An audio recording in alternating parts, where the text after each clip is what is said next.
ಕರ್ನಾಟಕದಲ್ಲಿ ಕಾಂಗ್ರೆಸ್ ಸರ್ಕಾರ ಅಧಿಕಾರಕ್ಕೆ ಬಂದು 7 ತಿಂಗಳಾದರೂ ಕೂಡ ಮೆಟ್ರೋಗೆ ಎಂಡಿಯನ್ನು ನೇಮಿಸಿಲ್ಲ ಅಂತ ಹೇಳಿ ತೇಜಸ್ವಿ ಸೂರ್ಯ ಅಸಮಾಧಾನ ಹೊರಹಾಕಿದ್ದಾರೆ.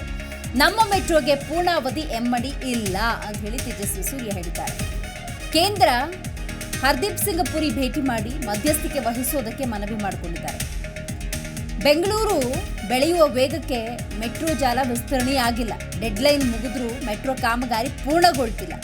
ನಗರದ ಟ್ರಾಫಿಕ್ ಸಮಸ್ಯೆಗೆ ಪರಿಹಾರ ಅಂದರೆ ಮೆಟ್ರೋ ಬೇಕು. ಎಲ್ಲದಕ್ಕೂ ಪ್ರಮುಖ ಕಾರಣ ಪೂರ್ಣಾವಧಿಯ ಎಂಡಿ ಇಲ್ಲ ಅನ್ನುವಂಥದ್ದು. ಯಾಕಂತ ಹೇಳಿದ್ರೆ ಯಾವುದೇ ಒಂದು ಕೆಲಸ ಅಂದಾಗ ಅಲ್ಲೊಬ್ಬರು ಮಾನಿಟರ್ ಮಾಡೋಕ್ಕಿದ್ದಾರೆ. ಆ ವ್ಯವಸ್ಥೆ ಅನ್ನೋದು ಪೂರ್ಣ ಪ್ರಮಾಣದಲ್ಲಿ ಆಗಬೇಕು ಅಂತ ಹೇಳಿದ್ರೆ ಅದನ್ನು ನೋಡ್ಕೊಳ್ಳೋರು ಬಿಡಬೇಕಾಗುತ್ತೆ. ಕರ್ನಾಟಕದಲ್ಲಿ ಕಾಂಗ್ರೆಸ್ ಸರ್ಕಾರ ಅಧಿಕಾರಕ್ಕೆ ಬಂದು 7 ತಿಂಗಳಾಗಿದೆ, ಇನ್ನೂ ಕೂಡ ಒಬ್ಬ ಎಂಡಿಯನ್ನು ನೇಮಿಸಿಲ್ಲ ಅಂತ ಹೇಳಿ ತೇಜಸ್ವಿ ಸೂರ್ಯ ಅಸಮಾಧಾನ ಹೊರಹಾಕಿದ್ದಾರೆ. ನಿನ್ನೆ ಕೇಂದ್ರ ಸಚಿವರ ಭೇಟಿ ಮಾಡಿ ಪೂರ್ಣಾವಧಿಯ ಎಂಡಿ ನೀಡುವಂತೆ ಮನವಿಯನ್ನು ಮಾಡಿಕೊಂಡಿದ್ದೀನಿ. ನೇರಳೆ ಮಾರ್ಗದಲ್ಲಿ ಪೀಕ್ ಅವರ್ನಲ್ಲಿ ನಿಲ್ಲೋದಕ್ಕೆ ಸರಿಯಾದ ಜಾಗ ಇಲ್ಲ. ಮೆಟ್ರೋ ಹೊಣೆ ಹೊತ್ತಿರುವ ಎಂಡಿಗೆ 2-3 ಹೆಚ್ಚುವರಿ ಹುದ್ದೆಯನ್ನು ನೀಡಲಾಗಿದೆ.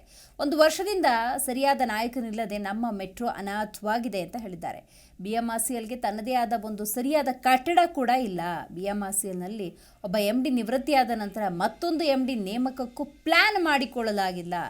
ಮೆಟ್ರೋದಲ್ಲಿ ಕೆಲಸ ಮಾಡುವ 90% ಉದ್ಯೋಗಿಗಳು ಗುತ್ತಿಗೆ ನೌಕರರು ಅಂತ ಹಲವಾರು ವಿಚಾರವನ್ನು ಮುಂದಿಟ್ಟಿದ್ದಾರೆ. ಈ ಲೈನ್ ಶುರು ಮಾಡಿದಾಗ್ಲೇನೆ ಈ ಟೆಂಡರ್ ಕೊಟ್ಟಿದ್ರು.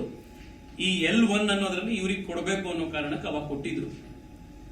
ಅದಾದ ಮೇಲೆ ಮೋದಿ ಸರ್ಕಾರದ ಮೇಕ್ ಇನ್ ಇಂಡಿಯಾ ಸ್ಕೀಮ್ ನಲ್ಲಿ ಕಂಪಲ್ಸರಿ ಇಲ್ಲಿ ಮಾಡಬೇಕು ಅಂತ ಒಂದು ಕಂಡೀಷನ್ ಬಂದಿದ್ರಿಂದಾನೆ ಚೈನಾ ಇಂದ ಎಲ್ಲಾ ಬೋಗಿಗಳನ್ನು ಚೈನಾದಲ್ಲಿ ಮಾಡೋದು ಬೇಡ, ಚೈನಾ ಕಂಪನಿಯವರು ಇಂಡಿಯಾದಲ್ಲೇ ಮ್ಯಾನುಫ್ಯಾಕ್ಚರ್ ಮಾಡಬೇಕು ಅನ್ನುವಂತ ಕಂಡೀಷನ್ ಬಂತು.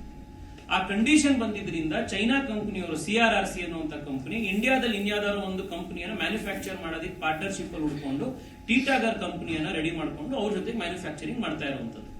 ನನ್ಗನ್ಸುವಂತದ್ದು ಇವತ್ತು ಬೆಂಗಳೂರಿನಲ್ಲಿ ಇಂಡಿಯಾದಲ್ಲಿ ನಮ್ಮ ಬೋಗಿಗಳನ್ನ ಮೆಟ್ರೋ ಕೋಚಸ್ ಗಳನ್ನ ತಯಾರು ಮಾಡುವಂತಹ ವರ್ಲ್ಡ್ ಕ್ಲಾಸ್ ಟೆಕ್ನಾಲಜಿ ಇವತ್ತು ಇಂಡಿಯಾ ಹತ್ರ ಬರ್ತಾ ಇದೆ.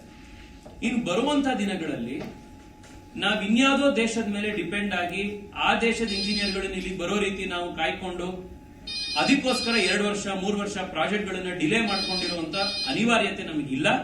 ನಮ್ಮ ಊರಿನಲ್ಲೇನೆ ನಮ್ಮ ದೇಶದಲ್ಲೇನೆ ನಾವು ಮ್ಯಾನುಫ್ಯಾಕ್ಚರ್ ಮಾಡುವಂತ ಎಲ್ಲ ಸಾಮರ್ಥ್ಯ ನಮ್ಮಲ್ಲಿ. ಅಷ್ಟೇ ಅಲ್ಲ, ನಾನು ಮೊನ್ನೆ ಹರ್ದೀಪ್ ಸಿಂಗ್ ಪುರಿ ಅವರನ್ನ ಭೇಟಿ ಮಾಡಿದಾಗ ಇನ್ನೂ ಒಂದು ವಿಷಯ ನಾನು ಪ್ರಸ್ತಾಪ ಮಾಡಿದ್ದೀನಿ. ಇವತ್ತೇನಾಗಿದೆ, ನಮ್ಮಲ್ಲಿ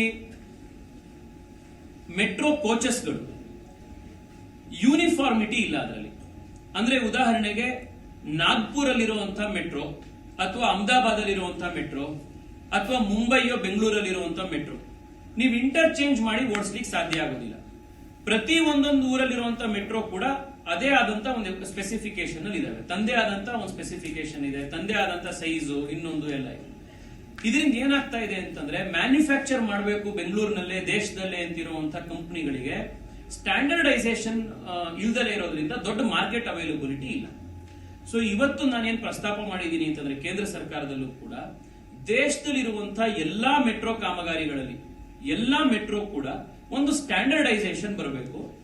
ಯಾರೇ ಕಂಪನಿಯವ್ರು ಬಂದು ನಾವು ಮೆಟ್ರೋ ಮಾಡ್ತೀವಿ ಅಂತಂದ್ರೆ ಬೆಮೆಲ್ ಇರ್ಬೋದು, ಟೀಟಾಗರ್ ಇರ್ಬೋದು, ಮತ್ತೊಬ್ರು ಇರ್ಬೋದು, ಅವರು ಆಲ್ ಓವರ್ ದ ಕಂಟ್ರಿ ಒಂದು ಕಾಮನ್ ಮಾರ್ಕೆಟ್ ಸಿಗುತ್ತೆ ಅನ್ನುವಂತ ಒಂದು ನಂಬಿಕೆ ಮೇಲೆ ಅವ್ರ ಕಾಂಪಿಟೇಷನ್ ಬರ್ಬೋದು. ಸೊ ಅವಾಗ ನಮಗೆ ಇಂಟರ್ ಆಪರೇಷನ್ಸ್ಗೂ ಬಹಳ ಸುಲಭ ಆಗುತ್ತೆ.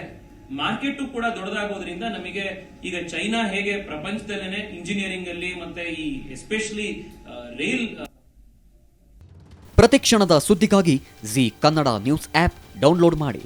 Live TV, latest updates, entertainment, lifestyle, technology ಸುದ್ದಿ ನಿಮ್ಮ ಅಂಗೈಯಲ್ಲಿ.